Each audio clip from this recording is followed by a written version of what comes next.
আজকে একটা নতুন ভিডিও নিয়ে তোমাদের কাছে এসেছি। আজকে নতুন এক গন্তব্যে আমরা যাব। কোথায় যাচ্ছি এখন আমি জানি না। আমি যাচ্ছি সূর্যদের সাথে।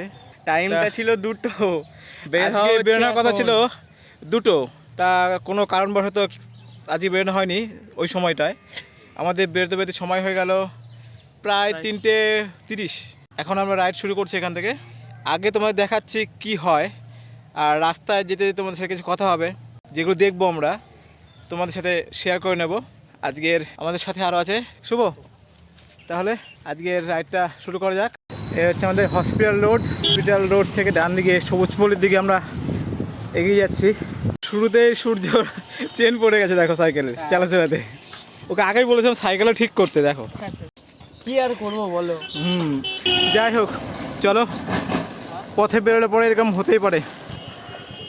দেখ সূর্যের পায়ে কাটা বেঁধে গেছিল, সূর্যর সাইকেলের চেনটা তুলে আবার বেরোলাম। সামনে খামারপাড়া মোড়, তার আগে যে বাদিকে কালী মন্দিরটি আছে সেই কালী মন্দিরে আজকে পুজো। শুভ বললো মাত্র আজকে কৌশিকী অমাবস্যা, তো এই শুভ দিনে আজকে আমরা বেরিয়েছি সাইকেল ভ্রমণে, আমরা 3জন। সূর্যর আবার সাইকেলের চেন পড়ে গেছিলো। সূর্যের সাইকেলের চেনের খুব সমস্যা রয়েছে, ওকে বলেছিলাম আগে চেনটা ঠিক করে নিতে, তা করেনি মনে হচ্ছে। চেনটা প্রচণ্ড ঢিলে গেছে, যার জন্যই সামান্য গতি তুললেই ওর চেনটা পড়ে যাচ্ছে। কামালপুরে শুনেছি এখনও পর্যন্ত শোনা সবথেকে বড় দুর্গা ঠাকুর তৈরি হচ্ছে, সেখানেই যাচ্ছি। তার সূর্য সাইকেলে যা পরিস্থিতি, জানি না কতটা সফল হতে পারবো আজকে, দেখা যাক। আমরা এখন বীরনগর রেলগেটে চলে এসেছি। বীরনগর রেলগেট পাস করে শুনতে হবে যে ঠিকানাটা কোথায়। আমরা কেউ চিনি না, ওই গুগল বাবার ভরসা করে বেরিয়ে পড়েছি। এবার সামনে গিয়ে দেখি কাউকে জিজ্ঞাসা করা যায় কিনা রাস্তাটা কোন দিকে। অনেকটা সময় বাদে খুব ভালো রাস্তা পেলাম। এর আগের রাস্তাটুকু খুবই খারাপ ছিল, ভিডিও করতে পারিনি। ভরা দুপুর, সূর্য মামা দেখো ঠিক আমাদের পেছনে। আমরা এখন 1.5 ঘন্টা চলে এসেছি, আর গুগল ম্যাপ দেখাচ্ছে আর মাত্র 8 কিলোমিটার আমাদের গন্তব্য। পেছনে কৃষ্ণা ফরেস্ট পার করে এলাম আমরা। শুভ সঠিক ছিল না যে এইটাই কৃষ্ণা ফরেস্ট, যেই কারণে দাঁড়ানি। যখন ও সঠিক বললো যে এটা কৃষ্ণা ফরেস্ট, ততক্ষণ আমরা পার হয়ে এসেছি। আমরা এখন আনন্দনগর চলে এসেছি।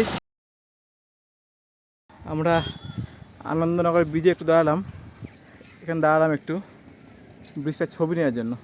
আমরা যাবো ওই দিকটায়, আমরা যাবো ওই দিকে, আসছি ওই দিক থেকে। তোমাদের সেতুটির নাম বলা হয়নি, যুগল কিশোর সেতু। Welcome to Aranghata. তো চলো আমরা আরংঘাটায় ঢুকে যাই। মেন রোড ছেড়ে পাড়ার ভেতরে এক গলিতে ঢুকেছি। এই যে এই মাঠের মধ্যে ঢুকে পড়েছি। এখনও জানি না সঠিক আছি না ভুল। তো সামনের দিকে এগোই, পেছনে শুভ আর সূর্য। সূর্য তোর তেজটা কমিয়ে দে, তোর ছবিটাতে হালকা খারাপ দেখ। হ্যাঁ, কমানো দরকার কিন্তু কমাতে পারছি না তো, সেটা হচ্ছে অসুবিধা। আমার জন্য আমার কষ্ট হচ্ছে। তবে যাই বলো, এই রাস্তা ঢুকে একটা সুবিধাই হয়েছে, দেখো প্রকৃতি দেখো কতটা সবুজ এই দিকটায়। দেখো আমরা শর্ট রাস্তা নিতে গিয়ে গুগল বাবার ভরসায় প্রায় 600-700 মিটার এক্সট্রা ঘুরে আবার সে মেন রোডে উঠছি। আমরা মাঠের ভেতর দিয়ে এতক্ষণ ঘুরে এসে পৌঁছেছি বস্তা ইটভাটা মোড়। এখন বিকেল 5:12। এখান থেকে গন্তব্য দেখাচ্ছে গুগলে এখনও 10 কিলোমিটার। আমাদের যেইভাবে আজকে সাইকেল চালানো হচ্ছে, এখন পৌঁছতে পৌঁছতে সন্ধ্যা হয়ে যাবে। কতটা আলো পাবো জানি না, চেষ্টা করছি আলো থাকতে থাকতে গন্তব্যে পৌঁছতে। আপাতত আর রাস্তার ভিডিও তোমাদের দেখাবো না, একেবারে চলো গন্তব্যের কাছে গিয়ে দেখাচ্ছি। দেখো দুর্গার মুকুটের ছাঁচ তৈরি হচ্ছে এখানে, আর এই হলো দুর্গার মুখ। বৃষ্টিতে সব ধুয়ে গেছে। কতটা কমপ্লিট করতে পারবে এরা জানি না, তবে এদের পরিশ্রম দ্বিগুণ হয়ে গেছে।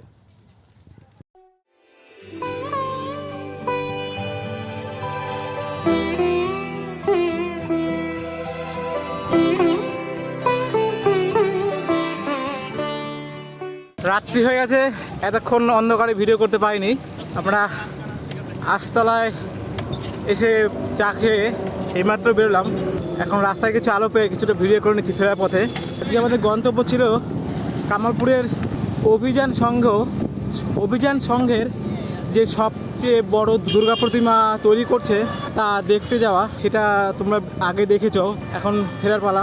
এখন আমরা একটু দাঁড়িয়েছি হবিবপুর ইস্কন পার করে একটু দূরে। এখানে সূর্য ছবি তোলার জন্য ব্যস্ত হয়ে গেছে। এখান থেকে ফুলিয়া আর 8 কিলোমিটার, মানে ফুলিয়া রঙ্গমঞ্চ।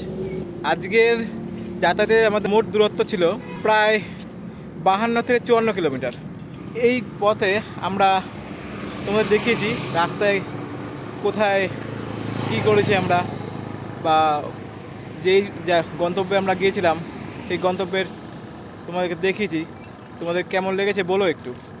আর সূর্য আর শুভ ওদের আজকের ট্রিপটা কেমন লাগলো একটু ওরা বলুক, ওদের মুখে শুনে নাও। বল। আজকের ট্রিপটা সব থেকেই ভালো ছিল, শুধু আমার সাইকেলটার জন্য একটু খারাপ লাগলো, কারণ আমার সাইকেলে প্রায় 16 বার, ও গুনেও 16 থেকেও বেশি হবে, 16 থেকে বেশি বার আমার সাইকেলে চেন পড়েছে। এই যার জন্য জন্য আমার রাইডটা একটু খারাপ লাগলো, আর এমনি বাকি সব ঠিকই আছে। আজকের ভিডিওটা তোমাদের কেমন লাগলো তোমরা কমেন্ট বক্সে জানাতে পারো। ভালো লাগলে লাইক করো, পছন্দ হয় শেয়ার করতে পারো। আজকের ভিডিওটা এখানে রাখছি, তা সবাই টাটা করে দাও। টাটা। Adios.